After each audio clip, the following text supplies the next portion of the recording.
दोस्तों आज की वीडियो शुरू करने से पहले आपके लिए एक क्वेश्चन है जिसका आंसर आपको कमेंट बॉक्स करके बताना है। क्वेश्चन हमारा ये है कि the Pindari code consist of, जो पिंडारी कोड होता है वो कितने भागों में बटा होता है। 201 नंबर पे हमारा क्वेश्चन है कि match the following sonnet of William Shakespeare. William Shakespeare के नीचे दिए गए सोनेट्स को आपको मैच करना है विद देयर रिस्पेक्टिव नंबर, उनके रिस्पेक्टिव नंबर से, कि सोनेट नंबर 11 कौन सा है, 12 कौन सा है, 18 और 130 नंबर का सोनेट कौन सा है। तो दोस्तों यहाँ पर देख लीजिएगा, सोनेट नंबर जो इनका 11 है वो कौन सा है, as fast as thou shalt wane so fast thou growest. Sonnet number 12 हमारा कौन सा है, when I do count the clock that tells the time. और सोनेट नंबर 18 का नाम क्या है, shall I compare thee to a summer's day. और सोनेट नंबर 130 कौन सा है, माई मिस्ट्रेस टाइम। अब आप आइडिया लगा सकते हो कि कौन सा सही होगा। ए आंसर हमारा क्या है, सही है। और यहाँ पर भी आपको पता लग गया होगा कि सोनेट नंबर कौन कौन सा है। भाई when I do count 12 number का सोनेट है, ये 12 नंबर का दोस्तों सोनेट है। ये माई मिस्टेक टाइम 130 नंबर का सोनेट है। और आई सेल आई कंपेयर दी ये कौन से नंबर का सोनेट है, 18 नंबर का सोनेट है। और बचा हुआ दोस्तों कौन सा बचा है, ये 11 नंबर का सोनेट बचा है। तो इस तरीके से आपको क्लियर कर लेना है। अगला हम बात करते हैं कि whose fresh repair now thou not renewest thou dost beguile the world unbless some mother. What is the meaning of beguile. यहाँ पर सिर्फ इतना पूछा गया है बिगवाइल का मीनिंग क्या है इन शेक्सपियर्स पोएम यानी कि sonnet look in the glass. तो विलियम शेक्सपियर का एक सोनेट है जिसका नाम है लुक इन द ग्लास, और ये सोनेट नंबर 3 है। ठीक है, सोनेट नंबर 3 है जिसमें बिगवाइल शब्द का यूज हुआ है, उसका मीनिंग पूछा गया है। तो दोस्तों बिगवाइल का मीनिंग जो होता है वो क्या होता है, चीट करना होता है, किसी को धोखा देना होता है, चाहे वो प्यार में धोखा देना हो या बहकाना हो। ठीक है, तो ध्यान बनाए रखना। अच्छा, इसमें थोड़ा सा मैं बता भी देता हूँ, सोनेट नंबर 3 आ गया है। तो ये सोनेट नंबर 3 की कुछ शुरुआती 4 लाइनें यहाँ पर लिख रखी हैं, whose fresh repair now thou not renewest, जिसका मतलब है यहाँ पे जो विलियम शेक्सपियर हैं वो फेयर यूज से कहते हैं कि मैं तुमसे ये उम्मीद करता हूँ तुम जल्दी से जल्दी शादी कर लो और तुम बच्चे पैदा करो जो तुम्हारी तरह बिल्कुल होंगे, यानी कि इस तरह तुम्हारी ब्यूटी कभी ख़त्म नहीं होगी, यानी कि जो बच्चे पैदा होंगे वो बहुत सुंदर होंगे। तभी तो पहली लाइन में कहा गया है इस सोनेट की, सोनेट नंबर 3 की, कि अपने आप को उस दर्पण में देखो और उस चेहरे को बताओ जो चेहरा उस दर्पण में आपको नजर आ रहा है। अब वक्त आ गया है उस चेहरे जैसा एक और चेहरा तैयार कर दो, यानी कि शादी कर लो और बच्चा पैदा कर लो जिस तरीके का चेहरा आपको उस दर्पण में नजर आ रहा है। अगर तुम उस खूबसूरत फ्रेश चेहरे को तैयार नहीं करोगे तो तुम इस संसार से इस खूबसूरती को समाप्त कर दोगे। मतलब ये लास्ट पीढ़ी होगी तुम्हारी खूबसूरती की, फिर आगे ये पीढ़ी नज़र नहीं आएगी। और वो एक बात का ये विलियम शेक्सपियर ये भी कहते हैं कि उस माँ को उस सुंदर चेहरा यानी कि उस सुंदर बच्चा पैदा करने से आप वंचित कर दोगे। इसलिए मैं आपसे प्रार्थना करता हूँ, विलियम शेक्सपियर कह रहे हैं फेयर यूज से कि तुम शादी कर लो। ठीक है, तो ये बड़ा प्यारा सा सोनेट है, जब आप पूरा पढ़ोगे तो बड़ा आनंद आएगा। और इनके 1 से लेकर के 17 तक वो सिर्फ इसी तरीके की बात करते हैं फिर फेयर यूज से कि तुम बच्चे पैदा करो, तुम शादी कर लो, तुम्हारी खूबसूरती। तो ये है, जब आप पढ़ोगे तो खुद ही समझ आ जाएगा, फिलहाल ज़्यादा डिटेल में नहीं जाएंगे। अगला क्वेश्चन है दोस्तों हमारा, व्हाट डू दी बिचेज। जो बिचेज होती हैं, चुड़ैलें होती हैं, वो प्रोफेसी करती हैं, भविष्यवाणी करती हैं टू बैंकों के लिए ऑन दी हीथ, जब वो जंगल में से होकर के गुजर रहे होते हैं। In Shakespeare's play Macbeth, William Shakespeare का जो प्ले मैकबेथ है उसमें जो 3 चुड़ैलें होती हैं वो बैंकों के लिए कौन सी भविष्यवाणी करती हैं। तो वो भविष्यवाणी करती हैं that his children will be Kings, कि उनके बच्चे जो हैं वो स्कॉटलैंड के राजा बनेंगे। अब इस क्वेश्चन के थोड़ा सा पीछे की कहानी समझ लीजिएगा। एक्चुअली होता क्या है कि मैकबेथ और बैंको जो है जंगल के रास्ते से आ रहे होती हैं, तो वहाँ पर 3 चुड़ैलें मिलती हैं। वो तीनों चुड़ैलें पहले से ही मैकबेथ और बैंको का इंतजार कर रही होती हैं। चुड़ैलें मैकबेथ के लिए 3 भविष्यवाणियाँ करती हैं। पहली भविष्यवाणी में ये कहती हैं कि मैकबेथ तुम थेन ऑफ काउडर बनोगे, और दूसरी भविष्यवाणी में कहती हैं कि तुम स्कॉटलैंड के राजा बनोगे, और जो तीसरी भविष्यवाणी होती है वो उसमें यह बताती है कि तुम्हारे बाद मैकबेथ, तुम्हारे बाद बैंकों के बच्चे 7 पीढ़ियों तक स्कॉटलैंड के राजा रहेंगे। तो ये था इस क्वेश्चन का थोड़ा सा बैकग्राउंड, इसीलिए यहाँ पर बी ऑप्शन आपका क्या हो जाएगा, बिल्कुल सही हो जाएगा। अगला क्वेश्चन है हमारा दोस्तों, द गिल्टी ऑफ कॉन्शियंस। सबसे पहले तो हम लोग गिल्टी ऑफ कॉन्शियंस को ही समझ लेते हैं, आखिर ये क्या होता है। एक्चुअली गिल्टी ऑफ कॉन्शियंस स्वयं से घृणा करने को कहा जाता है। मान लीजिए आपने किसी भी व्यक्ति के साथ बहुत गलत किया, ये बात आप जानते हो कि मैंने उस व्यक्ति के साथ कुछ गलत किया, लेकिन अब आपको महसूस हो रहा है अंतरात्मा से, मन से महसूस हो रहा है, दिल से महसूस कर रहे हो कि नहीं मुझे ऐसा नहीं करना चाहिए। तो वैसे ही मैकबेथ के साथ हुआ, क्योंकि मैकबेथ ने राजा डंकन को मार दिया, लेकिन राजा डंकन को मारते वक्त तो मार दिया, बट मारने के बाद अब इसे गिल्टी ऑफ कॉन्शियंस यानी कि अंतरात्मा से इसे बुरा लग रहा है, मन से, इसके अंतःकरण से बहुत ज़्यादा स्वयं से अब घृणा होने लगी है। तो ऐसा रिवील कब होता है, रिवील का मतलब होता है प्रकट होता है, तो कौन से सीन में, तो बैंकेट सीन में। बैंकेट सीन क्या होता है, दावत का कार्यक्रम जिसमें चल रहा होता है, भोज का कार्यक्रम चल रहा होता है, उसी समय उसको ये एहसास होता है दोस्तों। अब थोड़ा सा समझ लो इसको, इसके एक्सप्लेनेशन में क्या बताया गया है। The guilty of conscience of Macbeth is revealed, प्रकट होता है इन बैंकेट सीन। एक्ट हमारा थर्ड होता है, सीन फोर्थ होता है, सीन इन विच, और इसी सीन में जिसमें मैकबेथ सीज देखता है द घोस्ट, भूत को देखता है, किसके भूत को देखता है, बैंकों के, बैंकों के भूत को देखता है, सिटिंग बैठा हुआ है, एट हिज सीट, उसकी ही सीट पर बैठा हुआ है, ऑन द बैंक्वेट टेबल, जो भोज का कार्यक्रम, दावत का कार्यक्रम चल रहा होता है, इन हिज कैसल, उसके कैसल में, तो वो उसकी गद्दी पर बैठे हुए, उसकी कुर्सी पर बैठे हुए किसको देखता है, बैंकों के भूत को देखता है। ठीक है, अगला क्वेश्चन हमारा कौन सा है, अगला क्वेश्चन है भाई was Macduff able to kill Macbeth. जो मैकडफ होता है वो मैकबेथ को मारने में क्यों सफल हो जाता है, डिस्पाइट के बावजूद, द विचेज प्रोफेसी, जो चुड़ैलों की भविष्यवाणी के बावजूद भी मैकडफ जो है वो मैकबेथ को मार देता है। क्यों, तो देखो क्यों मार देता है, क्योंकि वो सिजेरियन चाइल्ड होता है। Actually he was born by caesarean section, ठीक है, वो नेचुरली अपनी माँ के गर्भ से पैदा नहीं होता है, वो सिजेरियन चाइल्ड होता है, और इसीलिए मैकडफ जो है वो मैकबेथ को मारने में सफल हो जाता है। जरा यहाँ पर समझ लीजिएगा, Macduff was not natural born, वो नेचुरल तरीके से पैदा नहीं हुआ था। He was ripped of her mother's womb by caesarean section, that is भाई, इसी कारण he was able to kill Macbeth, और इसी कारण वो मैकबेथ को मारने में सफल हो जाता है।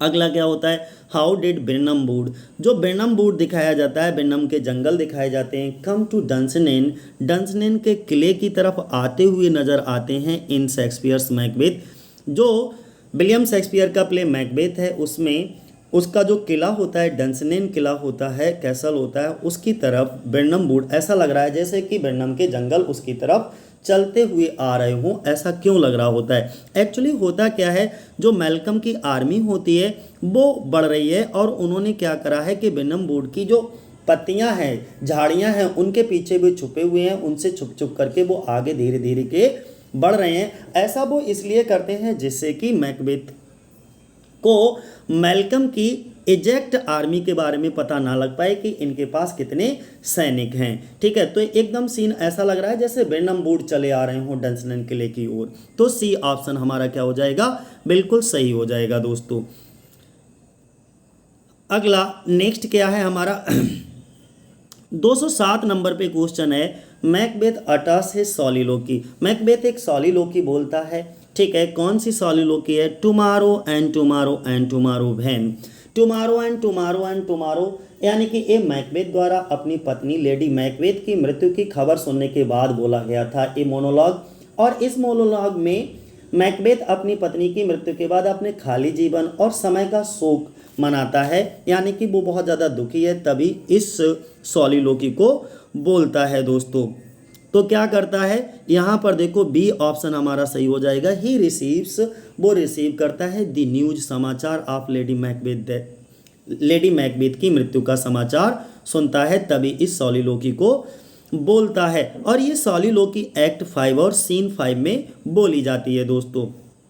अगला क्वेश्चन है हमारा, what name does Rosalind assume, जो रोजालिंड होती है वो कौन सा नाम अज्यूम करती है, कौन सा नाम रख लेती है फॉर हर डिस्गाइज सेल्फ, जब वह अपने आप को जो है डिस्गाइज कर लेती है, भेष बदल लेती है। यानी कि रोजालिंड जब अपना भेष बदल लेती है और एक पेज बॉय बन जाती है, तब अपना कौन सा नाम रख लेती है एज यू लाइक इट में, तो वो गायनामीड रख लेती है। क्या नाम रख लेती है?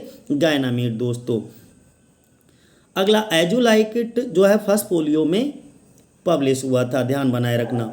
अगला क्वेश्चन क्या है हमारा, what does the disguise Rosalind, what means क्या, डज द डिस्गाइज जो बदले हुए भेष में रोजालिंड है, जिसने अपना नाम गायनामीड रख लिया है, एक पेज बॉय बन गई है, वो एक प्रॉमिस करती है, एक वादा करती है to do for Orlando in, Orlando के साथ एक वादा करती है एज यू लाइक इट में। वो कौन सा वादा करती है? वो कहती है कि वो हेल्प करेगी, मदद करेगी ओवरकम निकलने में हिज लव सिकनेस, जो उसको प्यार की बीमारी हो गई है, उस प्यार की बीमारी से उसको निकालने में वह उसकी मदद करेगी।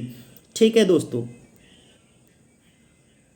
यहाँ पर देख लो, जो रोजालिंड होती है, जो डिस्गाइज रूप में होती है, प्रॉमिस करती है to help Orlando overcome his love sickness. मतलब ये हुआ कि रोजालिंड ने ऑर्लैंडो को उसके प्रेम रोग से उबरने में मदद करने का वादा किया था। अच्छा, रोजालिंड ही इस प्ले की कौन है? हीरोइन है। ठीक है, और एज यू लाइक इट जो है वो कब, लगभग 1600 के आसपास ये लिखा गया था। ठीक है, अगला क्वेश्चन हमारा कौन सा है, with home does Oliver fall in love, यानी कि किसके साथ जो ओलिवर होता है वो फॉल इन लव, प्यार करने लगता है in as you like it में। जो as you like it play है उसमें ओलिवर नाम का कैरेक्टर किससे प्यार करता है? तो वो जो प्यार करता है वो अलीना से प्यार करता है। किससे? अलीना से। ध्यान बनाए रखना कि ओलिवर जो है वो किससे? अलीना से प्यार करता है। अब यहाँ पे दोस्तों ये चारों पेयर दे रखे हैं, जरा हम बता देते हैं। जो रोजालिंड है, रोजालिंड की शादी जो है वो ऑर्लैंडो के साथ होती है। इसके बाद जो सीलिया है, सीलिया की शादी ओलिवर के साथ हो जाती है। ठीक है, सीलिया की शादी किसके? ओलिवर के साथ। और टचस्टोन की शादी किसके साथ होती है? ऑड्रे के साथ होती है। टचस्टोन इससे शादी कर लेता है। और जो सिल्वियस होता है वो सिल्वियस किससे? फेब से शादी कर लेता है। ठीक है, इतना ध्यान बनाए रखना। अलीना जो है, अलीना ध्यान बनाए रखना, अलीना डिस्गाइज में है अभी। इसका रियल नेम क्या है? रियल नेम सीलिया है, फिर कहीं कंफ्यूज हो जाओ। चलो अगला देखो, नेक्स्ट हम क्या बात कर रहे हैं। In as you like It Oliver जो है falls in love with Aliena. ठीक है, Aliena in disguise name is Celia, उसका नाम क्या है? रियल नेम क्या है? सीलिया है। और सीलिया किसकी पुत्री दिखाई जाती है? ड्यूक फेडरिक की पुत्री दिखाई जाती है। और कजिन किसकी होती है? रोजालिंड की कजिन होती है। Run away with Rosalind in the forest of Arden, और ये रोजालिंड के साथ फॉरेस्ट ऑफ ऑर्डन में भाग जाती है दोस्तों। ठीक है, अगला क्वेश्चन है दोस्तों हमारा, हु, कौन, इन शेक्सपियर के एज यू लाइक इट में एक क्वेश्चन पूछा गया, कैन सक मलंकली आउट ऑफ अ सॉन्ग, क्या किसी गाने से उदासी को दूर किया जा सकता है? यानी कि गाने को सुनकर के उदासी को दूर किया जा सकता है। तो कौन? जैकस होता है। अगला क्वेश्चन है दोस्तों हमारा, हाउ डज रोजालिंड, ये जो रोजालिंड होती है वो कैसे रिस्पॉन्ड करती है ऑर्लैंडो के लिए, जब ऑर्लैंडो ये बात कहता है कि ही विल डाई, वो मर जाएगा, unless he return his love in, जब तक वह उसको उसके प्रेम से नहीं मिलवा देती। एक्चुअली है क्या, रोजालिंड इस समय पेज बॉय के रूप में है, गायनामीड के रूप में है। और तभी ऑर्लैंडो गायनामीड से कहता है, पेज बॉय से कहता है कि तुम जल्दी से जल्दी मुझे मेरे प्यार से मिलवा दो, नहीं तो मैं उसके बिना जीवित नहीं रह पाऊंगा। तो रोजालिंड उसे किस तरीके से रिस्पॉन्ड करती है, किस तरीके से समझाती है? तो देखो वो समझाती है कि सी अश्योर्स हिम, वो उसे विश्वास दिलाती है that no one has ever die in love, कि अभी तक कोई भी व्यक्ति किसी के प्यार में नहीं मरा, कोई भी आदमी कभी किसी के प्यार में नहीं मरा। ठीक है, वो इस तरीके से समझाती है। और ऑर्लैंडो कौन है? Hero of the play as you like it का है। ध्यान रखना, एज यू लाइक इट किसके द्वारा लिखा गया? विलियम शेक्सपियर के द्वारा इसको लिखा गया। अगला क्वेश्चन दोस्तों हमारा है, the fault dear Brutus is not our stars but in our self that we are underlings. दोष हमारे भाग्य में नहीं प्रिय ब्रूटस, बल्कि हम में है कि हम उसके अधीनस्थ हैं। हु सैड दिस लाइन, इन लाइनों को किसने कहा? तो कैसियस ने दोस्तों इन लाइनों को बोला। एंड इन विच प्ले, और कौन से प्ले में बोला? तो जूलियस सीजर प्ले में बोला। ए ऑप्शन हमारा क्या होगा, सही होगा। एक्चुअली कैसियस कहता है, और किससे कहता है, ब्रूटस से, और कौन से प्ले में कहता है, जूलियस सीजर प्ले में। इसको यहाँ से आप देख लीजिएगा, किसके द्वारा बोला गया है, कैसियस के द्वारा बोला गया, जूलियस सीजर प्ले में बोला गया। जूलियस सीजर कैसा है, एक हिस्ट्री प्ले है, और इसको रोमन कैटेगरी में भी रखा गया है। प्ले जो है वो परफॉर्म किया जाता है 1599 में। इसका मेन सोर्स प्ले का कौन सा है, टॉमस नॉर्थ का ट्रांसलेशन ऑफ प्लूटार्क्स लाइव है। अगला हम बात करते हैं next question, which of the following books marks the beginning of Shakespeare success. William Shakespeare की सफलता के लिए बात कही निम्नलिखित में से कौन सी पुस्तक शेक्सपियर की सफलता की शुरुआत की प्रतीक है। तो कौन सी पुस्तक थी, वो वीनस एंड एडोनिस जो है वो शेक्सपियर की सफलता की शुरुआत की प्रतीक मानी जाती है। अब जरा यहाँ पे समझ लीजिएगा, वीनस एंड एडोनिस जो कि 1593 में लगभग इसको लिखा गया है विद प्लॉट बेस्ड ऑन, और इसका जो प्लॉट है वो किस पर आधारित है, passages from Ovid's Metamorphosis. It is a complex, ठीक है, ये एक कॉम्प्लेक्स वर्क है, तो इसको क्लैडियोस्कोपिक वर्क भी कहा जाता है, और इसमें शिफ्टिंग टोन दिखाई जाती है, prospective to present contrasting view of the nature of love. In which play, कौन से प्ले में the Shakespeare William Shakespeare introduce कराते हैं हमारे लिए द वर्ल्ड ऑफ फेरीज, परियों की दुनिया से। यानी कि ऐसा कौन सा प्ले विलियम शेक्सपियर का होता है जिसमें हमें परियों की दुनिया से परिचित कराया जाता है। तो वो कौन सा प्ले होता है हमारा, मिडसमर नाइट ड्रीम होता है दोस्तों। कौन सा, मिडसमर नाइट ड्रीम। और मिडसमर नाइट ड्रीम कब आया था, ये 1595 के आसपास आया है, और ये क्या है, एक कॉमेडी है। साथियों अगला क्वेश्चन है हमारा, आउट आउट ब्रीफ कैंडल। ये जो लाइन है वो कहाँ से ली गई है, मैकबेथ प्ले से दोस्तों इस लाइन को लिया गया है। तो यहाँ पर यही चीज लिखी गई है कि out out brief candle have been taken from the play Macbeth by William Shakespeare. The line completes, ये जो लाइन है वो कंप्लीट होती है, life is but a walking shadow, जीवन है लेकिन एक चलती फिरती छाया है दोस्तों। अगला नेक्स्ट क्वेश्चन कौन सा है, मकबूल है, कि मकबूल is a movie based on which. जो मकबूल नाम की मूवी है वो किस पर आधारित है, of the following pledge of Shakespeare, William Shakespeare के कौन से प्ले पर आधारित है। तो मकबूल नाम की मूवी जो है वो विलियम शेक्सपियर के मैकबेथ पर आधारित है। मैकबेथ क्या है, इनकी फेमस ट्रेजेडी है, first performed in 1606 during the rain of king James, और सबसे पहली बार पब्लिश हुआ था, तो फर्स्ट फोलियो 1623 में इसको पब्लिश कराया गया था हेमिंग्स एंड कॉन्डेल के द्वारा। अगला क्वेश्चन क्या है, Macbeth is a play by William Shakespeare about. जो मैकबेथ प्ले है वो किसके बारे में है, विलियम शेक्सपियर का प्ले, तो रेजिसाइड दिखाया जाता है, इसमें राजा की हत्या कर दी जाती है, जो राजा डंकन होता है उसकी हत्या कर दी जाती है, किसके द्वारा कर दी जाती है, मैकबेथ के द्वारा। और इसके बाद मैकबेथ की हत्या किसके द्वारा कर दी जाती है, मैकडफ के द्वारा कर दी जाती है।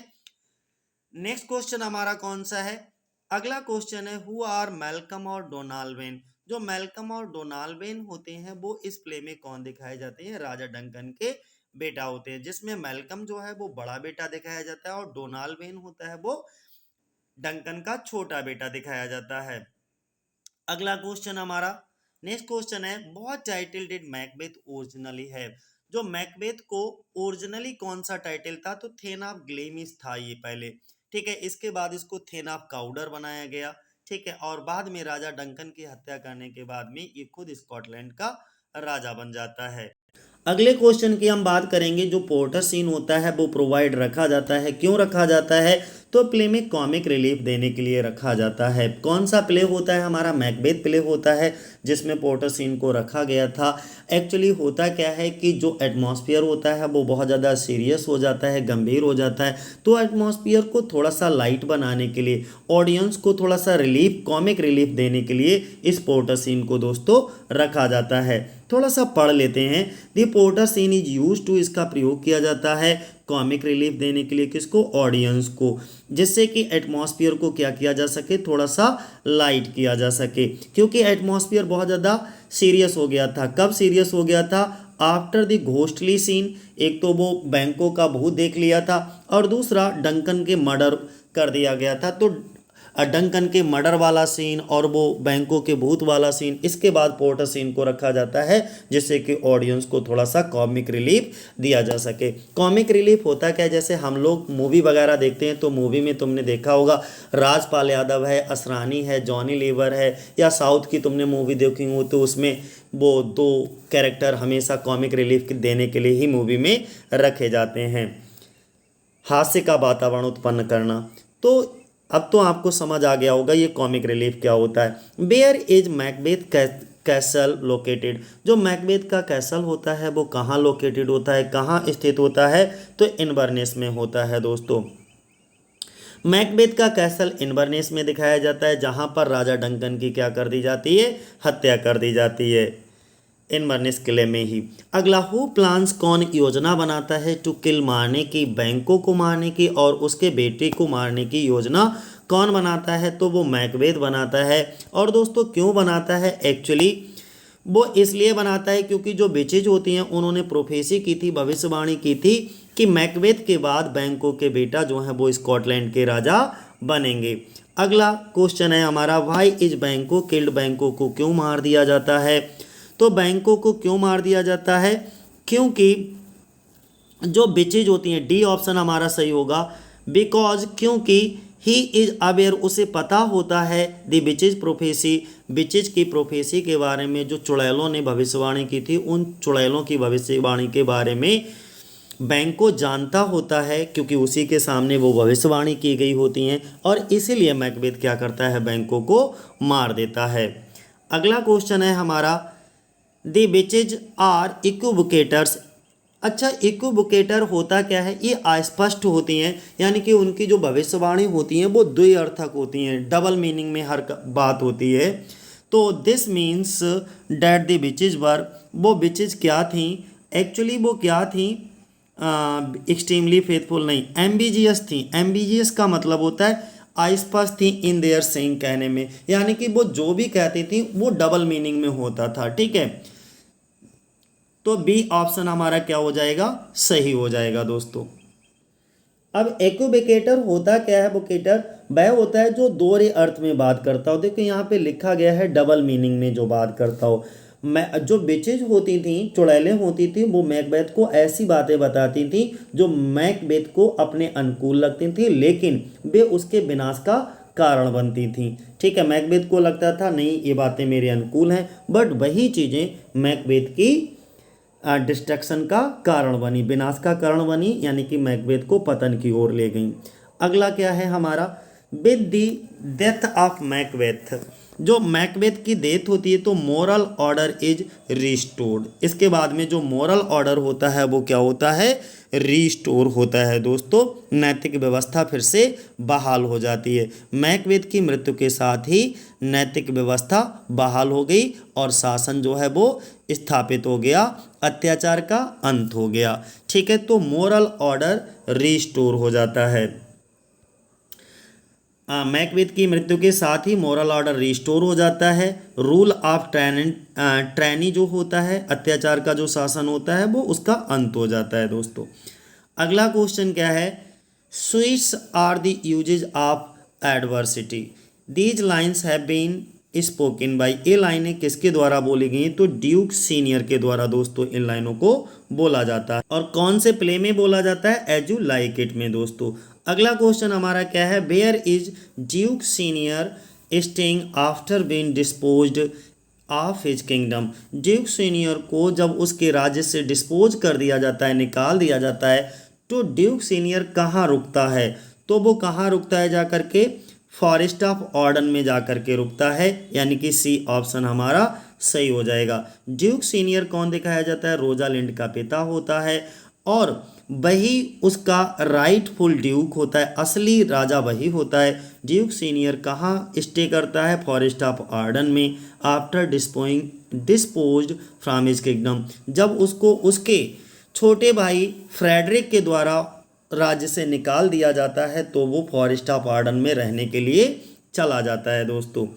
अगला क्वेश्चन हमारा क्या है, Rosalind is the daughter of Duke senior, Rosalind जो है वो ड्यूक सीनियर की पुत्री दिखाई जाती है। तो अगला क्वेश्चन पूछा गया है कि नेम सिलियाज फादर, सिलिया के पिता का क्या नाम था, वो फ्रेडरिक था। क्या नाम था, फ्रेडरिक। दोस्तों डी ऑप्शन हो जाएगा।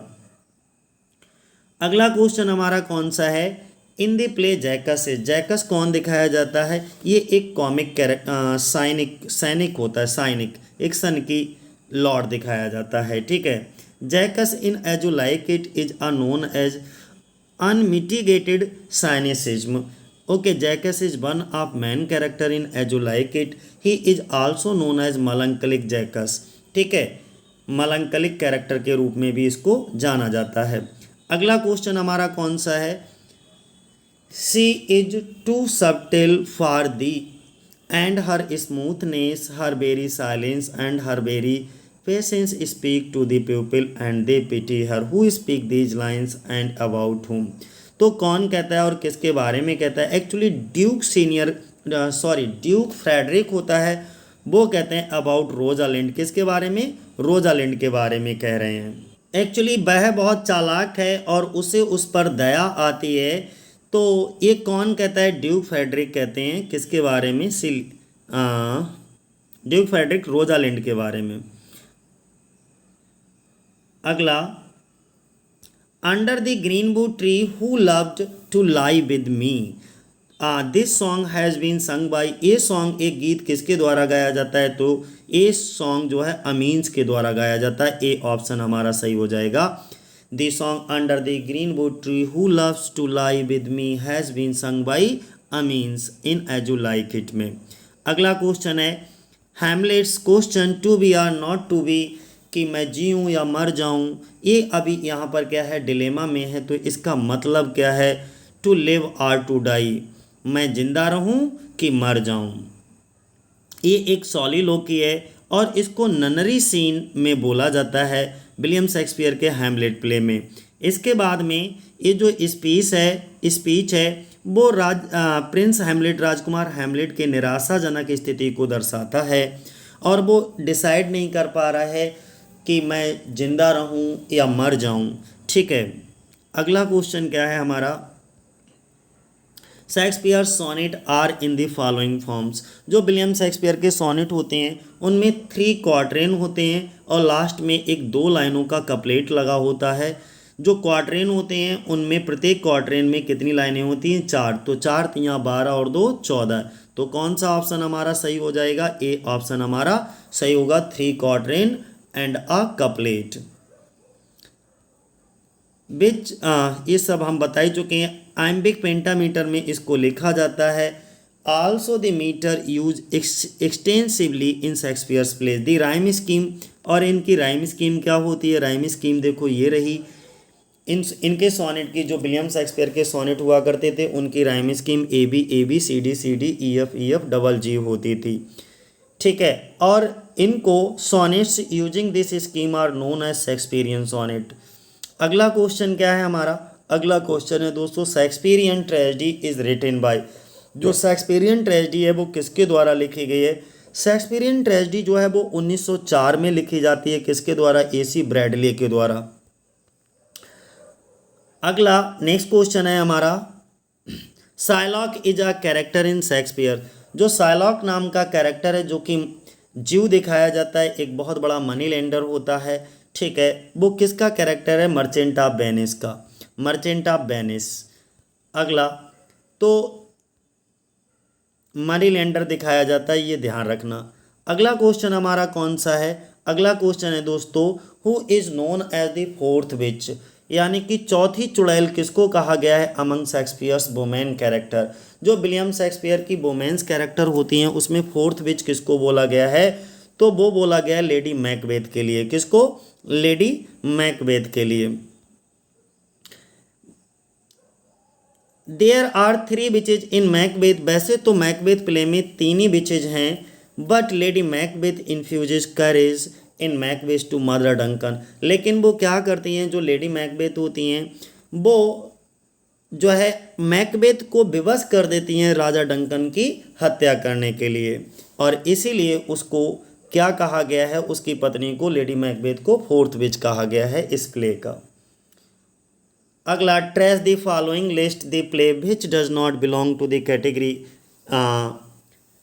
To the which the rays to, यानी कि तीन जो हैं वो एक ही कैटेगरी के हैं, लेकिन फोर्थ कोई एक जो है वो अलग कैटेगरी का है। ओथेलो जो है वो ट्रेजेडी है, किंग लियर भी ट्रेजेडी है, हैमलेट भी ट्रेजेडी है, लेकिन जो टेम्पेस्ट है वो एक ट्रेजिक रोमांस, ये एक क्या है, रोमांस है, तो ये कॉमेडी के अंतर्गत आता है, तो टेम्पेस्ट अलग हो जाएगा दोस्तों।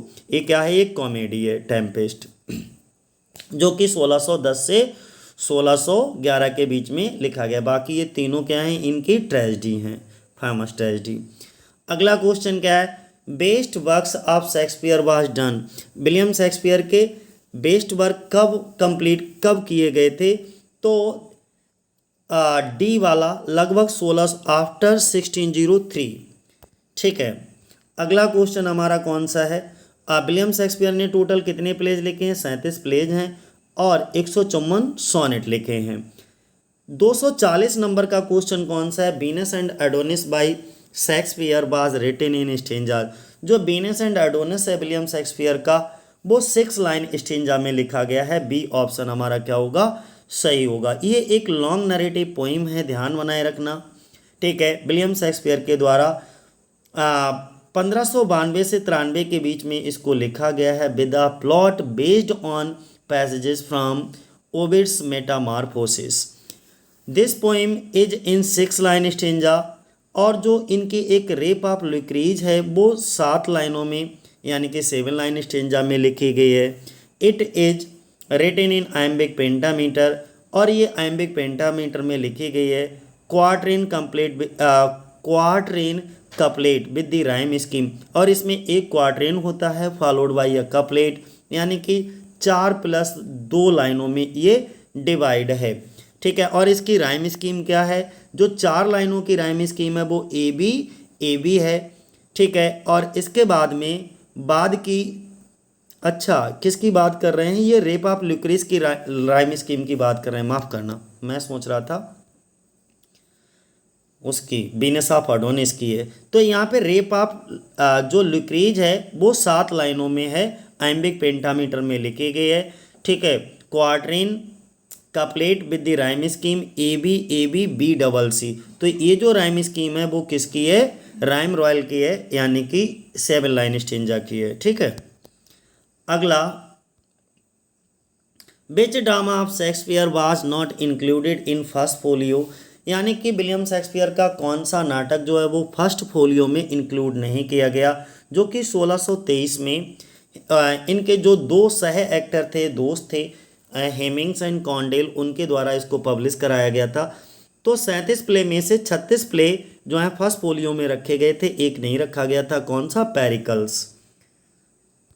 पेरिकल्स नहीं रखा गया था दोस्तों। The first printed collection of Shakespeare plays is called the first folio which came in 16, और फर्स्ट फोलियो कब आया था, 1623 में।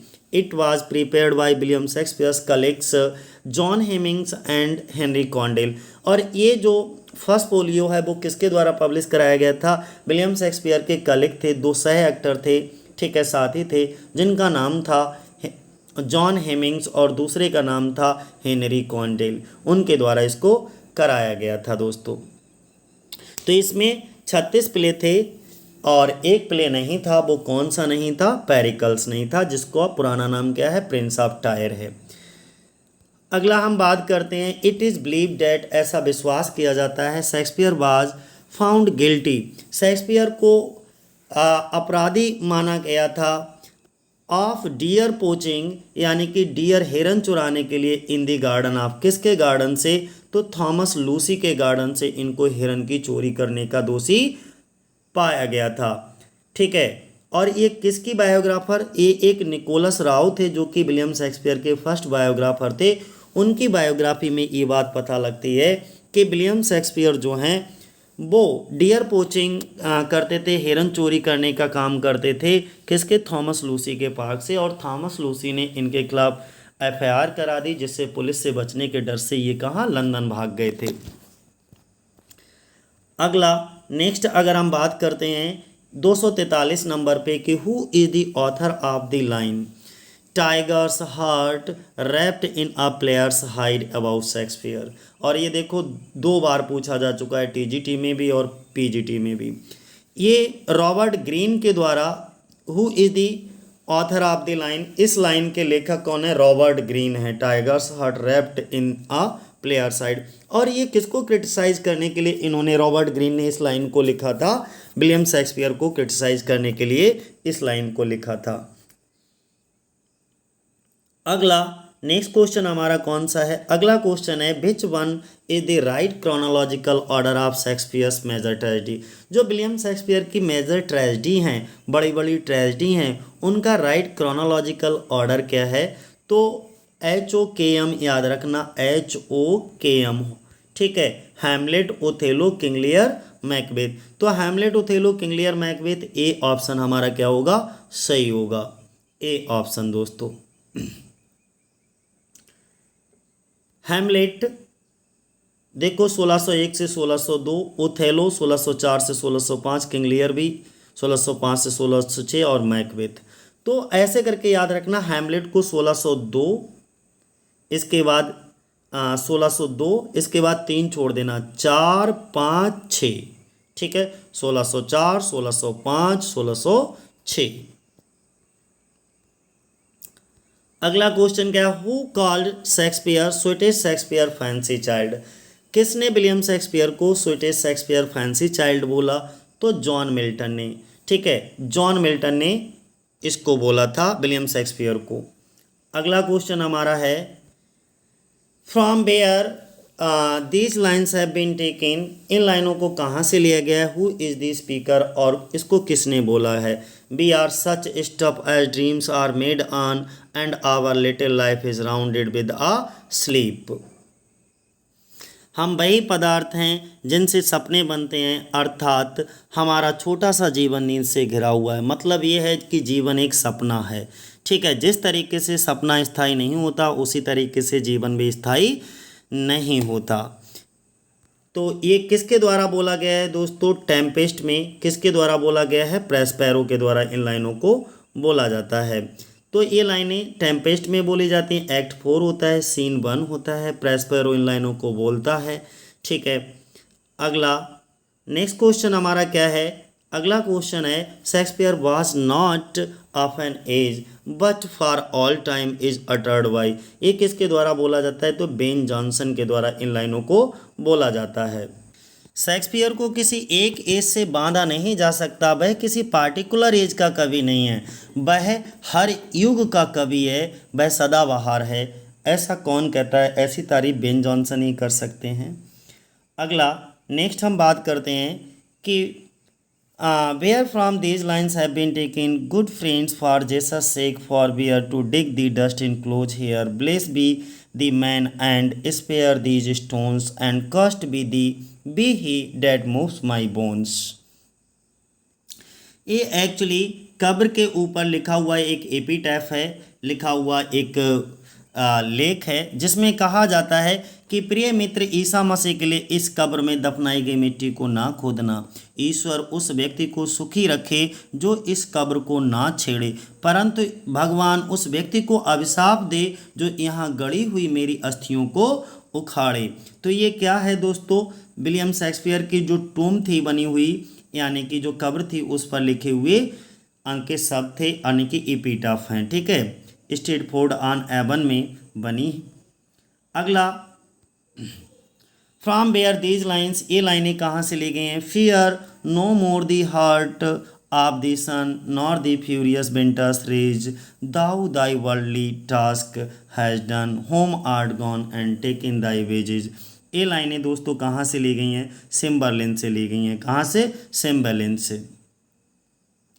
और 250 नंबर का क्वेश्चन, जो कि हमारा आखिरी क्वेश्चन है, who express the common judgment of whom when he says I do not remember that any book or person। मुझे नहीं पता, मुझे याद नहीं है कि किसी बुक या किसी व्यक्ति ने या किसी इवेंट ने, यानी कि घटना ने, इन माई लाइफ, मेरे जीवन पर, ever made so great an impression, इतना बड़ा प्रभाव छोड़ा हो अपॉन मी, मेरे ऊपर, is the plays of Shakespeare, जितना कि विलियम शेक्सपियर के नाटकों ने छोड़ा है। तो इस तरीके से बातें कौन करता है? गोइथे करते हैं। ठीक है, गोइथे कहते हैं कि मेरे जीवन, मुझे नहीं पता कि किसी पुस्तक, व्यक्ति या किसी घटना ने मेरे जीवन पर इतना बड़ा प्रभाव छोड़ा हो जितना बड़ा प्रभाव विलियम शेक्सपियर के नाटकों ने मेरे ऊपर छोड़ा है।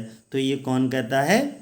गोइथे कहते हैं। ठीक है, जो कि एक जर्मन प्लेराइट, पोइट और स्टेटमैन, स्टेटिक, अमेचर आर्टिस्ट होते हैं। चलो।